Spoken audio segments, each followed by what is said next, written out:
that there are actors that use Islam as a propagative factor. There are actors that use climate change as a propagative factor.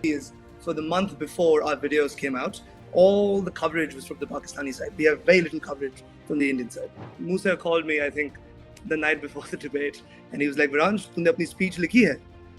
मैंने बोला, not yet. I've been, busy with logistics. He's like, can you write mine as well? I'm like, Musa, I'm arguing on the other side as you. But if individuals exploit that multiculturalism for their own benefit, I'm very much against that. I think Modi has become India, India's become Modi, and we're past the era of Indira Gandhi. नमस्कार, आप देख रहे हैं op India और कल से एक debate बहुत ज्यादा चर्चा में है। हर जगह इंटरनेट में आपको एक वीडियो देखने के लिए मिल रही होगी।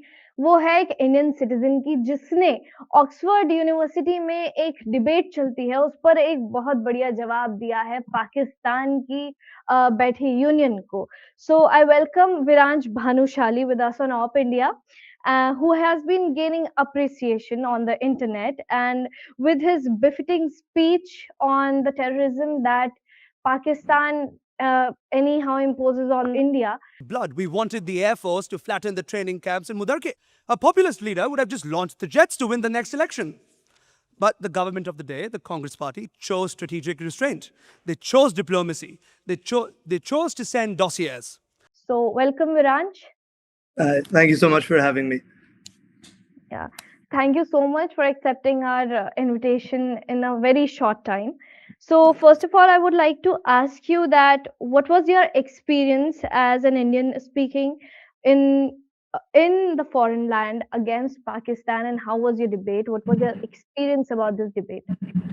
So I think those are two questions. I think one is, what does it feel like to speak for India as in a foreign land? I think we do that whether we like it or not. I think just by being Indians abroad, we speak for the country in a good or a bad way, depending on how we act and what we do. So whenever even when I'm in India, but especially when I'm outside of India, I consider myself an ambassador of the country one way or another. And I think in consequence with that, you have to always be aware of the impact that your actions, your words, not only have on you personally and your loved ones, but also how people perceive the greater entity that is the country. Speaking for India is something that I will always be proud about. Doesn't matter if it's Oxford or if it's at like a local debating club at my school. I think the country comes first. And in line with that, I think I feel the same emotion that I felt when I first argued for the country, which is pride. So what was the scene after the debate? Because you are friends with the president of the union, and it was a very hot-headed debate as we saw. And what was the scenario after that? So this actually is in line with Musa's roast of me, where he says if he loses an election tomorrow, he should blame the Pakistani president. I had my election for vice president the next day, which I lost. Which, I mean, I'll take the time here and say that's not Musa's fault. But nonetheless, so if you see from Israr's speech onwards, I'm actually not in the chamber. It's because I had to run off and focus on our election campaign, which was due the morning after. So immediately after the debate, I didn't actually see any of the committee and the team. But I think the way mine and Musa's relationship has worked, we're both heavily aware of the fact that I'm Indian, he's Pakistani. We both have an important role in the institution that can create headlines back home as it has. So we cooperate where we have to, but we draw our lines and say, this is what we're proud about. This is what we will not compromise on. And we have our opinions and perspectives. I belong to a free speech society. I think I have an obligation to promote free speech. So what was your reaction? Because this debate has happened almost a month earlier. So you have seen it now and you're getting a lot of appreciation from the internet. So what was your reaction? Did you know that this is going to gain so much of popularity after this debate? Actually, I thought it would be quite the opposite. So what we had happen was we had Pakistani media in the chamber when the event took place. I think we had representatives from Geo News and ARY, and they actually live broadcasted it on like telecast the next day with like these rampant headlines, a walkout, which didn't happen for the record, from the Indian side. And I got a lot of negative flack for that, because for some reason they ran a picture of me as the B-roll in the background while Musa was doing his interviews, or whatever. Thankfully, they didn't name me. Otherwise, I think some stuff would have come my way. But what I think a lot of people don't see is for the month before our videos came out, all the coverage was from the Pakistani side. We have very little coverage from the Indian side. I did have confidence in my speech. I think I'll come to why exactly later as well. But I knew that what I had to say, people would listen to. Had no idea in my wildest expectations that it would go this viral. I think someone just sent me a video of the Dainik Bhaskar talking about me. I used to read that in Hindi class back home, and it's a very surreal experience. And I'm very, very grateful to everyone who's helped. Tell us about the confidence thing that you were telling about. So I've been very invested in our current affairs from as far as I've decided to do law as a career, and especially once I moved out of India, that was my way of staying in touch with back home to know what's going on. What I noticed and what I think is something we should really change from our communications perspective is that I completely understand we don't want to be hyphenated with Pakistan. Our competitors are China, our competitors in some ways are the US and now the developed worlds. But when we don't send our best representations, when there are forums that the other side can use, you get into a situation where only one narrative works. So since Operation Sindoor happened, I don't think on an international perspective with the other side present in the room, there has actually been any Indian representation. And which is why I was so looking forward to that debate, because I think it would have been the first time where we had the ability where three young Indian students could show the world what we thought is the right answer to the question. And I always knew that people in our country will listen. And what they would do after they listen, I wasn't quite sure, but I knew they would. But don't you think that our competition is not with Pakistan in any way? Maybe Pakistan is thinking that takes India as its competition. That's why so many things happen from its side. I completely agree. Attack. Yeah, I completely agree. I think it is and I think my colleague Sid Nagarath made that excellent point in his speech, that it's in Pakistan's interest to remain in conflict with India because India can survive without Pakistan. But the current Pakistani establishment, I don't think, can survive without India. Well, at least the threat of the Indian boogeyman, right? That's what I argue as well. That in fact, if you want to see populism, it exists on the other side because they need the Indian threat.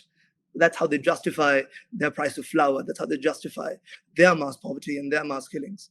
So you also share your episode of the horrors of the 6/11 attacks in that debate, and also that even today we see it as a black day, 26/11. Yes. So tell us about that. That how did you come up with the past experience of the terrorism and everything related to that? I think I belong to a very privileged and a very lucky generation that for our conscious life since we were 10, 12 years old, I've not seen like in my city a big terrorist attack. So we forget how much of a privilege that is. But the last one that I saw in Bombay, well, I was 4 years old, but the stories, and I still remember, these are like flashbulb memories, they stick around. That I think taught us so much about how we deal with these, with the issue of cross-border terrorism.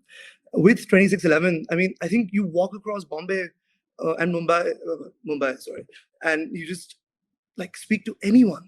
They have a story of 26/11. They know somebody that was affected by it. They know somebody, no matter how privileged or how underprivileged. People in the highest echelons of society were affected by it. People in the lowest echelons were affected by it. And I think that is very emblematic of the nature of terrorism. It doesn't just affect one segment of society, it affects all of us. And I think that's why I chose to exercise 26/11, because all said and done, I'm a pretty privileged individual myself. I have the ability to go to Oxford to study. I have the ability of speaking fluent English. I have a vast number of privileges that allow me to be where I am. And even then, terrorism doesn't escape me. So, what are your opinion about the Islamic radicalization that is seen in India, in Bangladesh, or even in UK? You can also speak about the multiculturalism, and recently a few of the protests happened against this. Also, the demography change in UK is something that only benefits private individuals that want to exercise it. I think, all said and done, people use, be it Islam, be it any other religion, they use religion as a means for coercion, for power exercisation. It's absolutely horrendous that it happens. It shouldn't. It shouldn't. Religion, I think, is a matter that should be for the promotion of society and cohesion. I think it's a very famous Shashi Tharoor line that India not only taught the world tolerance, but it taught it acceptance. And that's the perspective I take out as well. Be accepting. Do not use religion as a force to convert what is good into bad. So, what do you think that in foreign land, how do people see Islamophobia? What are the things that Indians talk about, talk there, and what are the things that other nations people talk about Islamophobia or anything in UK? Yes. So I think this is a very multifaceted conception, especially when it comes to the UK, right? You have seen the rise of the grooming gangs that all tend to belong to certain communities, right? Not nationalities, perhaps, not ethnicities, but communities that have locked themselves down and used religion not as, again, a social cohesive factor, but a social exploitative factor. That I condemn, obviously, right?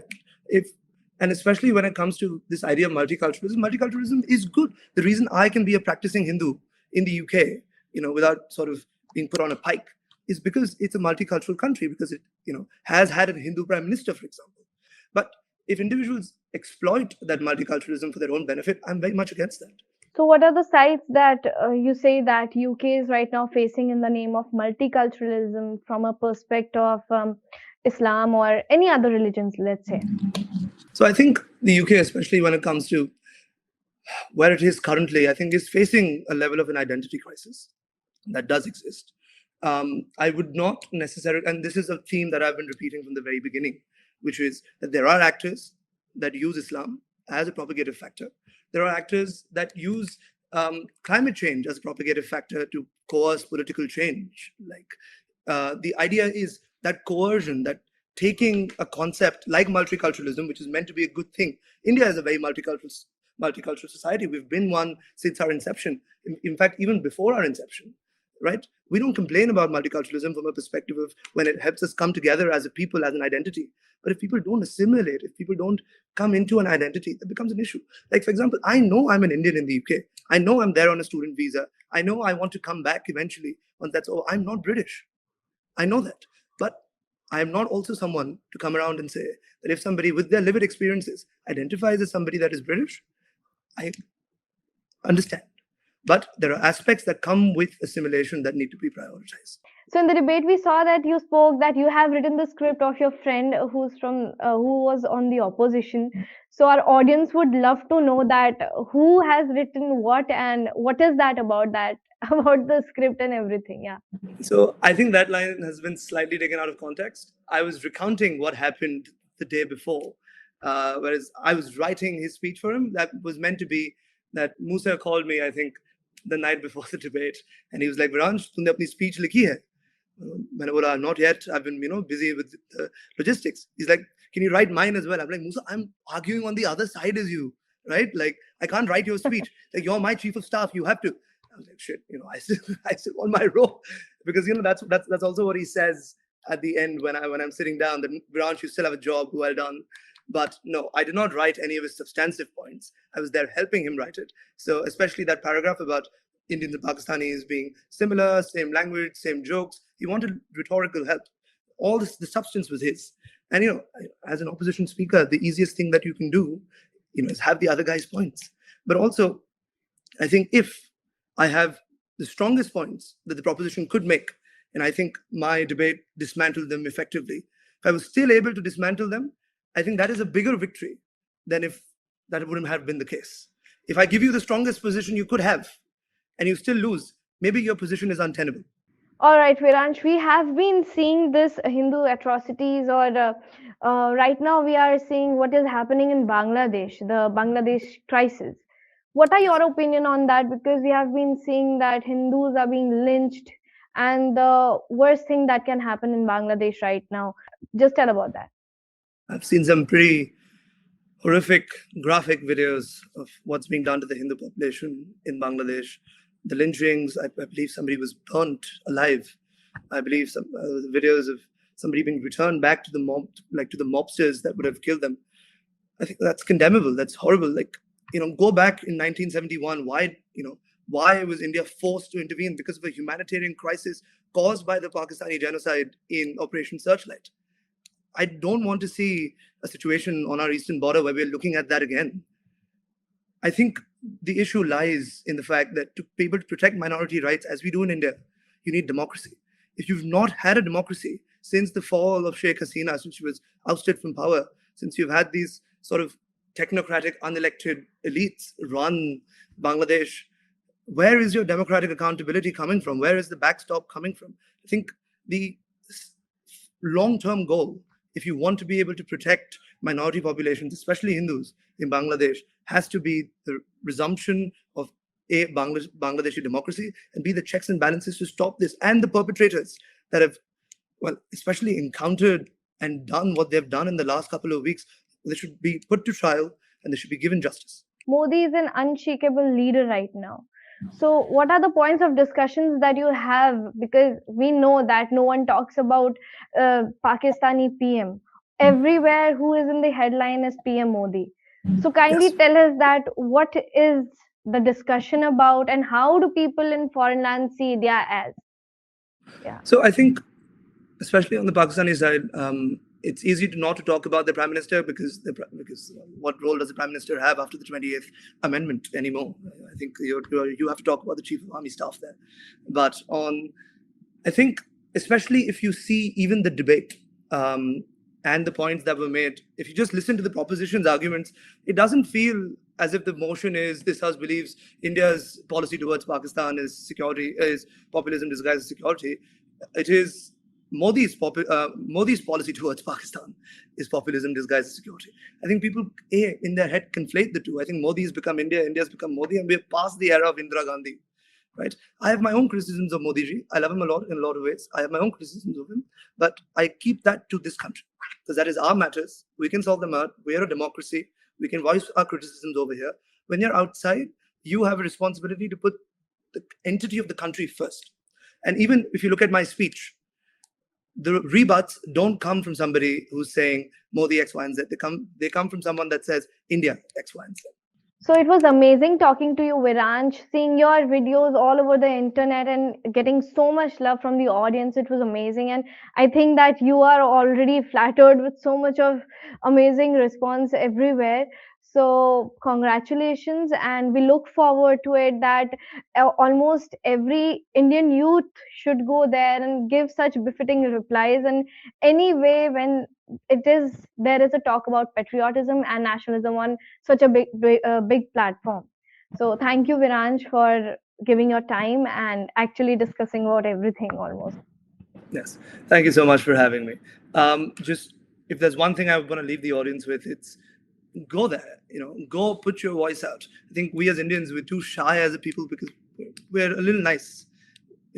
I think we need to know what to be nice about, and we need to know what to put our foot down about.